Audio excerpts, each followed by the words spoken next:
Сәлеметсіздер ме, оқушылар? ұбт-ға дайындық сабағымызды әрі қарай жалғастырамыз.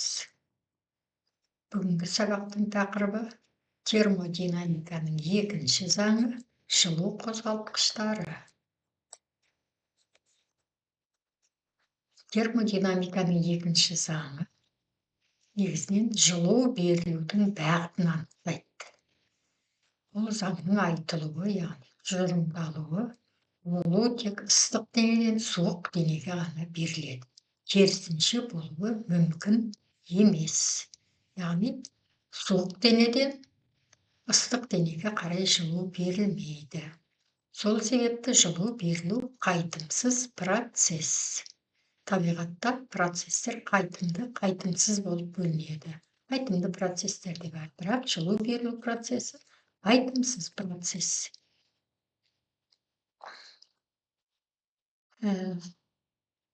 Жылу қозғалтқыштары деп аталатын құрылғының жұмыс істеу принципі термодинамиканың екінші заңына негізделген. Физикада, мектеп физикасында осы жылу қозғалтқыштар сияқты құрылғылардың саны, оқытылатын, танысатын, сендер білуге тиісті құрылғылардың саны 47. Жылу қозғалтқыштар соның біреуі. Естеріңізде болсын.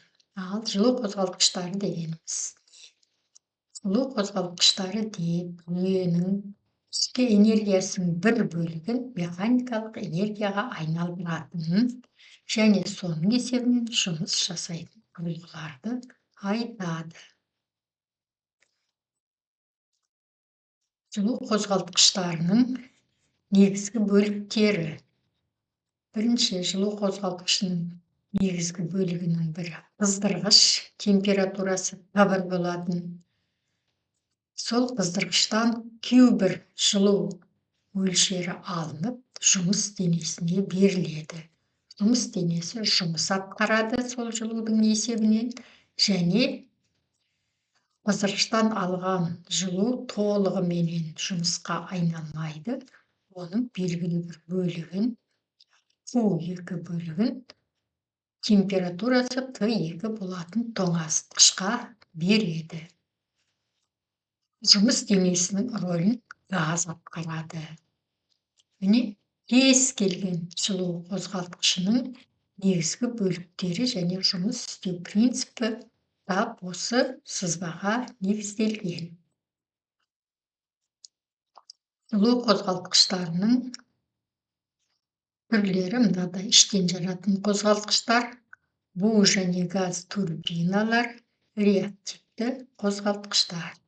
Іштен жанатын қозғалтқыштар барлық дерлік транспорттың қозғайтын негізгі бөлігі болып есептелінеді. Автомобильдер, пойыздар, ұшақтар, кемелер, мотоциклдер, тағы басқалар. Қандай транспорттың түрі бар, отынның энергиясын пайдаланып жүретін, солардың барлығы іштен жану қозғалтқыштарымен жұмыс жасайды. Бу және газ турбиналары, әсіресе бу турбиналары, бұлар электр станцияларында электр энергиясын өндіру үшін қолданылады. Ал реактив қозғалтқыштар көбіне реактивті ұшақтарда және космосқа шығару үшін қолданылатын жылу қозғалтқыштарының түрлері. Соның ішінде ең көп қолданылатыны кеңінен тараған түрі іштен жанатын қозғалтқыштар. Кең тараған болғанмен іштен жану қозғалтқыштарының пайдалы әсер коэффициенті өте төмен, 25-30% ғана аралығында болады. Жылу қозғалтқыштарды көбіне 4 тақтылы іштен жану қозғалтқыштары деп айтады.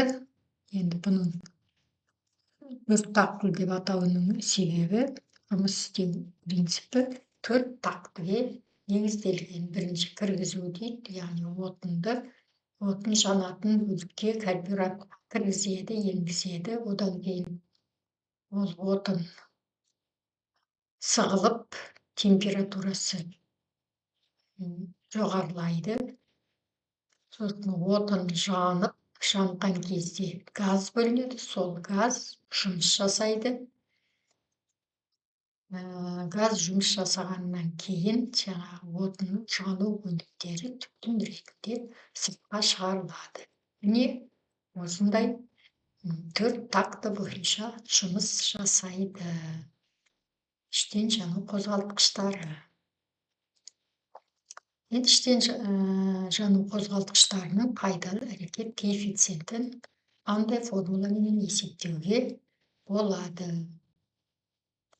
Жаңада айттық, жылу қозғалтқыштардың пайдалы әсер коэффициентін есептеу формуласын түсіну үшін мына формулаға енетін шамалардың белгілеулерін өздерін айқындап біліп алуымыз керек. Мұнда Т1 деген қыздырғыштың температурасы, Q1 деген қыздырғыштан алынатын жылу немесе толық жұмыс деп есептеуге болады, толық энергия. Жұмыстық дене газ қыздырғыштан жылуды алып жұмыс жасайды және бір бөлігін салқындатқышқа, температурасы Т2 болатын, Т2 салқындатқыштың температурасы, Q2 жылудың белгілі бір бөлігін салқындатқышқа береді. Ал газдың атқаратын жұмысы қыздырғыштан алынған жылу мен суытқышқа берілген жылудың айырмасына тең болады. Енді мынау іштен жану қозғалтқыштарында, яғни көшеде жүретін біздің өзіміз күнде пайдаланып жүрген жылу қозғалтқыштарының қыздырғышының бөлігін не атқарады? Қыздырғыштың бөлігін бензин, отын атқарады, бензин немесе газ атқарады. Сол жанғанда бөлінетін жылу Q1, яғни отын жанғанда бөлінетін жылу кішкентай Q көбейтілген M деген формуламен есептелетін жылу, ол қыздырғыштан алынған жылу. Отын жанған кезде қыздырғыштың температурасы Т1 деп есептейміз. Жұмыстық дене ол отын жанғанда бөлінетін газ, түтін. Q2 деген салқындатқышқа берілетін жылу мөлшерінің бөлігі. Ал салқындатқыштың рөлін не атқарады? Салқындатқыштың рөлін қоршаған ортаға атқарады. Көшеде кетіп бара жатқан машиналардың барлығының арт жағындағы тұрбасынан түтін будақтап кетіп бара жатады. Яғни бұл салқындатқышқа бөлініп жатқан мына Q2 жылу деген сөз. Салқындатқыштың температурасы Т2, яғни Т2 деген ол қоршаған ортаның температурасы десек болады. Міне мына шамаларды барлығын Q1, Q2, Т1, Т2, А дегендердің, яғни жұмыстың не екендігін біліп ал. Енді физикадағы 75 формуланың бірі болып есептелетін жылу қозғалтқыштарының пайдалы әрекет коэффициентін есептеудің формуласымен танысамыз. Әдеттегідей, бұрыннан білетініміздей, пайдалы әсер коэффициенті это пайдалы жұмыстың толық жұмысқа қатынасы. Пайдалы жұмысымыз жаңағы жұмыстық дененің атқаратын жұмысы, толық жұмысымыз қыздырғыштан алынған жылу. Соныменен жылу қозғалтқыштардың пайдалы әрекет коэффициентін есептеу үшін Q1 минус Q2 деген ол жаңағы жұмыс денесінің газдың атқаратын жұмысын, пайдалы жұмыс, толық жұмысқа бөлеміз. Әдеттегідей пайдалы әрекет коэффициенті әр уақытта 1-ден кіші болады, ал қыздырғышқа берілетін жылу 0-ден кіші дейді. Бұны теріс жылу деп есептейміз, яғни термодинамикалық жүйені сыртқа беретін жылуы ол теріс жылу болып есептеледі. Сол үшін жазып қойған.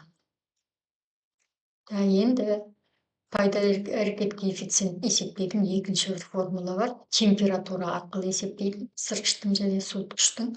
Бұны кейде идеал жылу машинасының пайдалы әрекет коэффициентін есептеу формуласы дейді. Немесе Карно циклі бойынша такты есептеу дейді. Бұл формула қайдан келген? Карно деген инженер, француз пайдалы менің жылу қозғалғыштардың пайдалы әрекет коэффициенті өте төмен екендігін белгілі болғаннан соң, сол пайдалы әрекет коэффициентін қалай жоғарылатуға болады деген сұраққа жауап іздеп, пайдалы әрекет коэффициентін жоғарылатудың әдіс-тәсілдерін іздестірді. Сонда ол кісінің ойлап тапқаны, егер қыздырғыштың температурасын жоғарылата берсек, суытқыштың температурасын төмендете берсек, онда пайдалы әсер коэффициенті жоғарылайды деп теория жүзінде дәлелдеді. Шынымен де теория жүзінде бұл дұрыс. Бірақ бұны практикада жүзеге асыру мүмкін емес. Себебі қыздырғыштың температурасын жоғарылата берсек, ондай жоғары температураға төзетін көліктерді құрастыратын материалдар жоғары температураға шыдамайды, балқып еріп кетеді. Ал салқындатқыштың температурасын төмендету мүмкін емес. Себебі салқындатқыш деп отырғанымыз бізді қоршаған орта. Қоршаған ортаның температурасы өзгерту біздің қолымыздан келмейді. Сондықтан мына формула бойынша, Карно формуласы бойынша есептелген пәк әрине идеал жылу машинасы пайдалы әсер коэффициенті реал шын өмірдегі жылу машиналарының пайдалы әрекет коэффициентінен әлде қайда жоғары болады. Оны есептеулер жүргізгенде де есеп шығарған кезде өздеріңіздің көздеріңіз жетеді. Жылу қозғалтқыштарының пайдалы әрекет коэффициенті туралы осы. Енді практикалық сабақтарға көшеміз.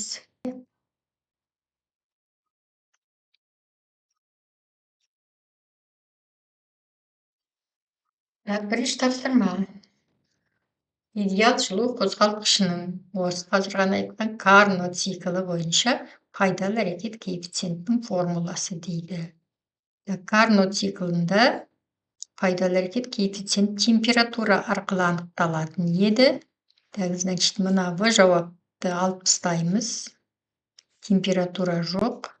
Мына жауапты алып тастаймыз. Формуланың ішінде температура жоқ. Мына екі формула қалды. Бұның қайсысы дұрыс? Жазайық пайдалы әрекет коэффициентінің формуласын. Карноның циклі бойынша Т1 минус Т2 бөлінген Т1.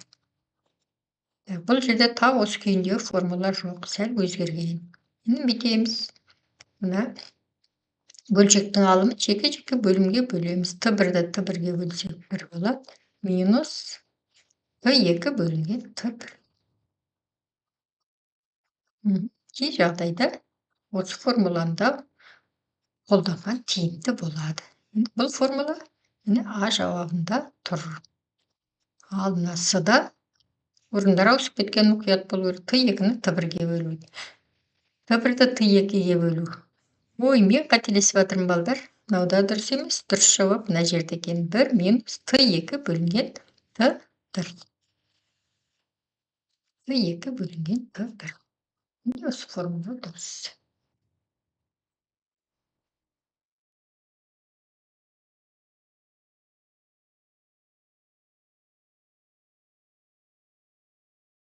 Ой, жылжыту керек қой.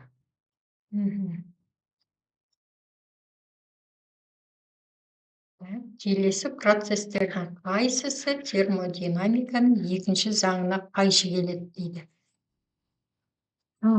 Газдардың диффузиясы ол ештеңеге қайшы келмей жүріп жататын процесс. Үйкеліс кезінде механикалық энергия жылу энергияға айналады. Газдардың вакуумға қарай өтуі, бұл да болып жататын процесс.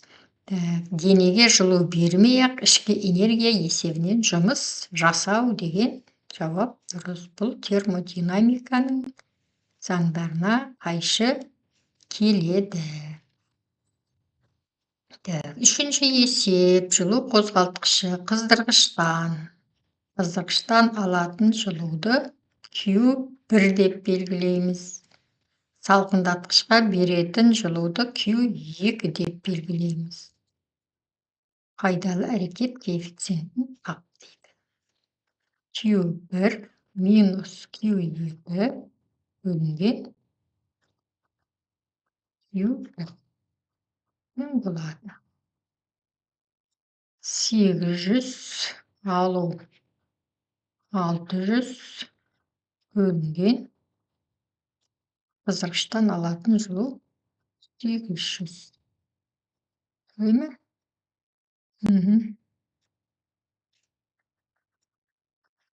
200-ді 800-ге бөлеміз. Тең болады 0,2816 0,25 немесе 25%. 100%-ке көбейтсек 25%. Қозғалтқышының пайдалы әсер коэффициентін есептеді. Бағанағы айтқандай теорияда 25-30%-ның аралығында жатады дедік.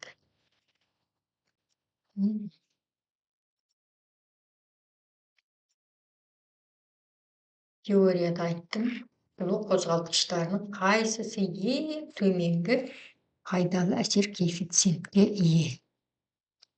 Яғни ең төменгі пайдалы әрекет коэффициентке бу турбинасы.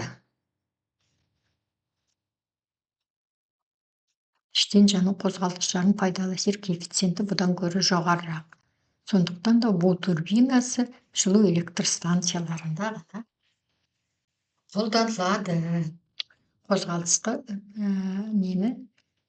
қандай да бір құрылғыларды қозғалысқа келтіруге жарамсыз.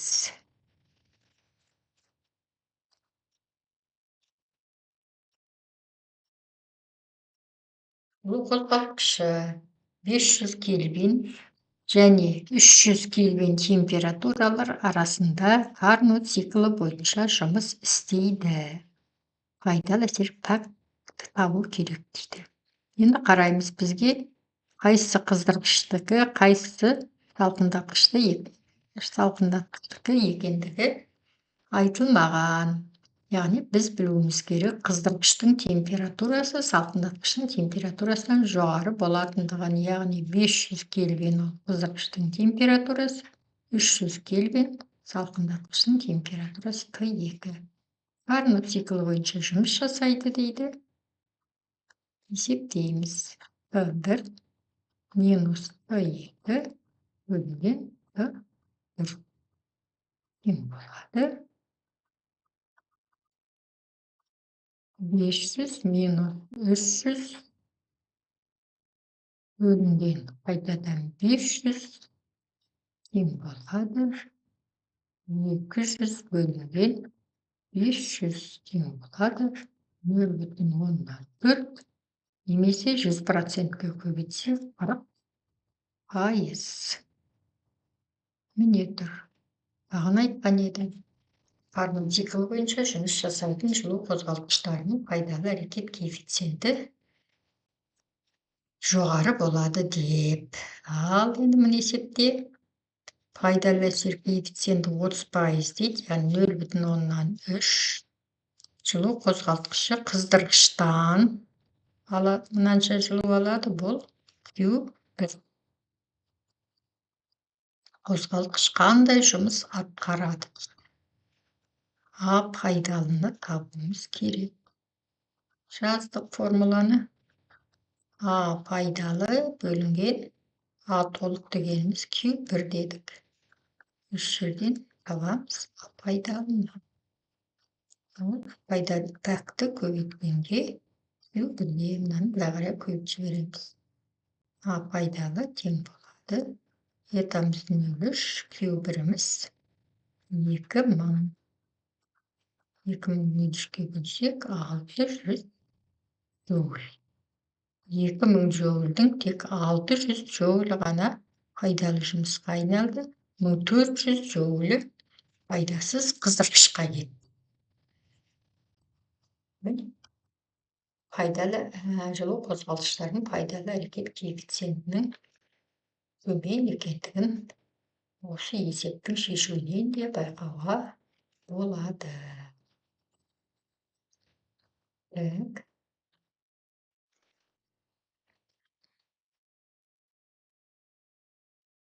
Жылу қозғалтқышы.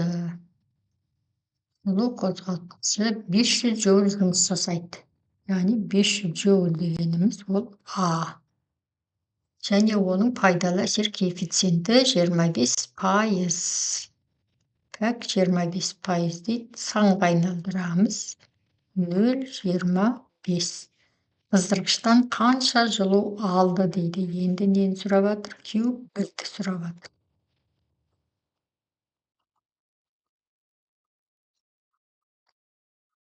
А пайдалы деп қояйық, бөлінген Q1.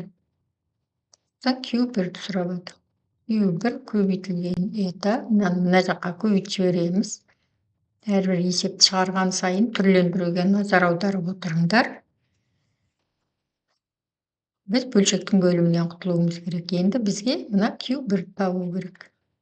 Осы жерде Q1 тең болады. А пайдалы бөлінген мынау. Q1 А пайдалыдан әр уақытта үлкен болады. 500 болатын болса, мына жауап дұрыс емес. 500 joule тастаймыз. Қалған 2000 деген ол жоқ қойда 2000, 1500, 1000. Осылардың біреуі болу керек. Q1 А пайдалымыз 500 бөлеміз 0,25-ке.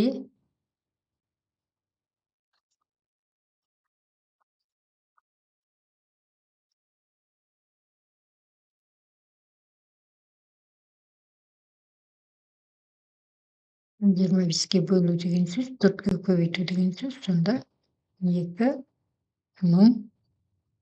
joule. 2000 joule. Жауап дұрыс. Қыздырғыштан 2000 joule жылу алады, соның тек 500-і ғана пайдалы жұмысқа айналады. Яғни 4-тен 1-і. Дұрыс қой, 2000-нің 4-тен 1-і ол 500 joule. Пайдалы әсер коэффициенті бар болған 25%. Мынаның пайдалы әсер коэффициенті мына жылу двигателінің мүлдем азғантай 0,2, 20%. 400 joule жұмыс жасайды дейді. Бұл А пайдалы жұмыс. Салқындатқышқа қанша жылу керек дейді. Формуланы жазамыз. Формуланы мына түрде жазсақ та 1 минус Q2 бөлінген Q1. Салқындатқышқа қанша жылу керек дейді. Q2-ні табу керек қой бізге. Так. Енді былай істеуге болады. Осы формуланы пайдаланған ыңғайлы. Мына жаққа шығарып жібереміз, сол жаққа. Сонда 1 минус это. Да? Сосын Q2-ні табу керек па бізге? Q2 тең болады. Мына Q1-ді мына жаққа көбейтіп жібереміз. Q1 көбейтілген 1 минус это болды. Q2 тең болады. Q1-іміз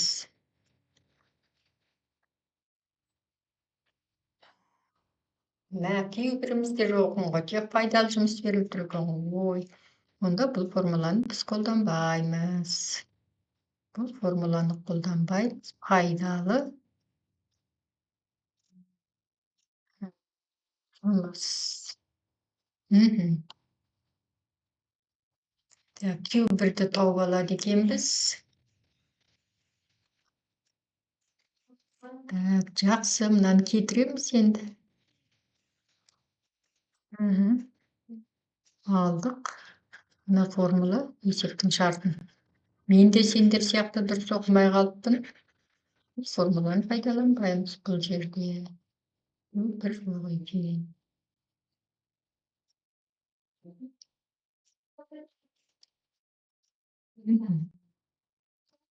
Біз мына формуланы пайдаланамыз. Бұл жағдайда пайдалы жұмыс беріліп тұр. А пайдалы бөлінген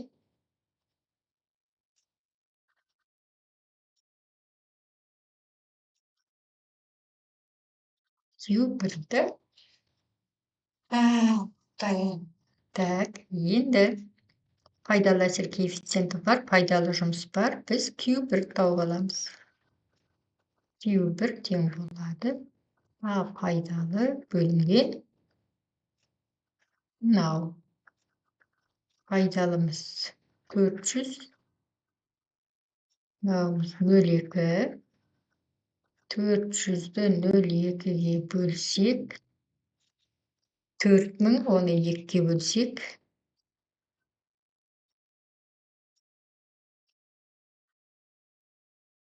2000 джоуль.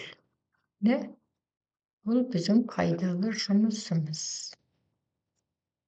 Енді бізде пайдалы жұмыс дегеніміз ол Q1 азайту Q2. Сонда Q2-ні табу үшін мына жерден оны мына жаққа жібереміз. Q1-ден аламыз А пайдалыны. Q1-іміз 2000, аламыз 400-ді тең болады 1600 джоуль. Жауап міне. Пайдалы әсер коэффициенті 20%, төмен екені көрініп тұр. Қыздырғыштан 2000 джоуль жылу алады да, 1600 джоулін салқындатқышқа береді. Пайдалы жұмысқа айналатыны бар болған 400 джоуль. Мына есептердің нәтижелерінен ақ көріп отырмыз. Жылу қозғалтқыштарының қаншалықты зиян екендігін. Яғни олардың жұмысы барысында жанған отынның энергиясының көп бөлігі 75-80% қоршаған ортаға кетеді екен. Бұл қоршаған ортаны өлтіру, температурасын жоғарылату деген сөз. Сондықтан соңғы жылдарда бізді қоршаған ортаның климаттың өзгеруі ең бірінші осы жылу қозғалтқыштарының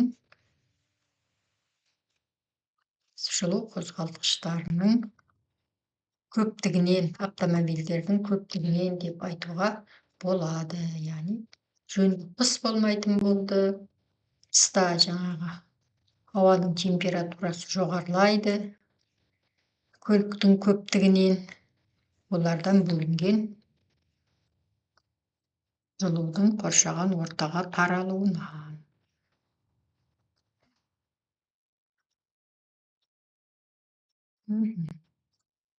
Қыздырғышының температурасы 727 градус. Осындай есептер қашан болады екен деп күтіп отыр едім. Мынау қыздырғыштың температурасы Т1 тең болады. Енді градуспен берілген жағдайда міндетті түрде кельвинге айналдыру. Егер градуспен шығарып қоятын болсаңдар есепті, онда қателікке ұрынасыңдар. Так, мынау 273-ті қосқанда неше болады? 727 қосу 273 тең болады 1000 кельвин. 27 градус деген бұл Q2, салқындатқыштың температурасы бұл 300 кельвин.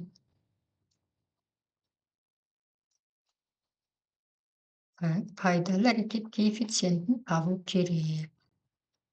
Q1 минус Q2 бөлінген Q1 тең болады.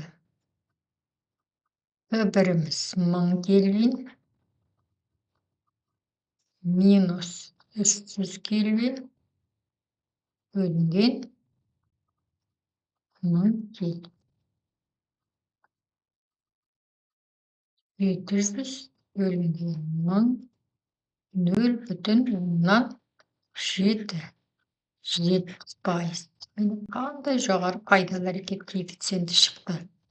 Алайда бұл идеал жылу машинасы, Карноның жылу машинасы, оның пайдалы әрекет коэффициенті жоғары. Неғұрлым қыздырғыштың температурасы жоғары болған сайын, салқындатқыштың температурасы төмен болған сайын, пайдалы әрекет коэффициенті жоғарылай береді. Енді мына айырманы тапқан кезде, айналдырмаса да болады. Мысалы, 727, 27-ні алса 700 шығады. Бірақ бөлімде Т1-ді, яғни бөлімде Т1-ді кельвинге айналдыру керек. Міндетті түрде мына жерге градуспен жазып қоюға болмайды. Так, мына жерде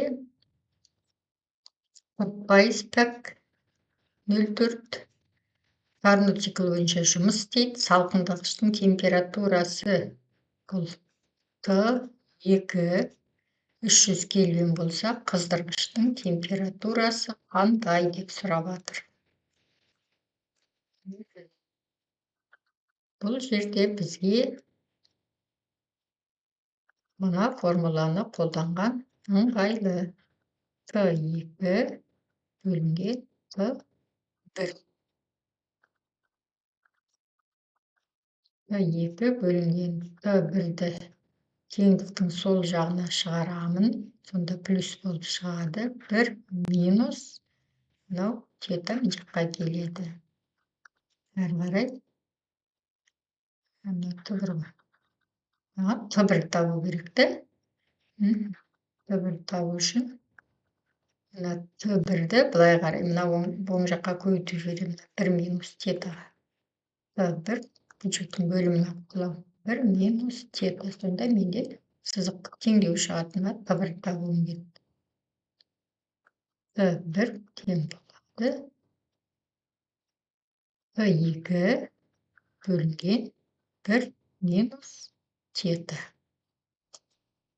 Енді алдын ала болжасақ, Т1 қыздырғыштың температурасы суытқыштың температурасынан жоғары болу керек. 300 кельвиннен жоғары болу керек. Қарасақ, мына жауаптар нұсқасындағы температуралардың барлығы 300-ден жоғары. Сондықтан алып тастайтын жауап жоқ, болжайтын жауап жоқ. Есептеуге тура келеді. Т2-міз 300, 1 минус это 0,4-ге тең. 300-ді бөлемін 0,6-ға тең болады. 300-ді 0,6-ға бөлсем 50 бола ма?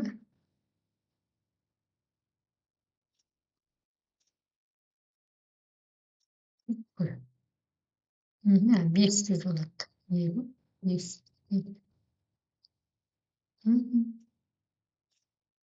Сөйтіп, қыздырғыштың температурасы 500 кельвин дейді. Пайдалы әсер коэффициенті тапқан. Міне, бұл осындай есеп болды. Тағы бар ма? Жоқ па? Ой.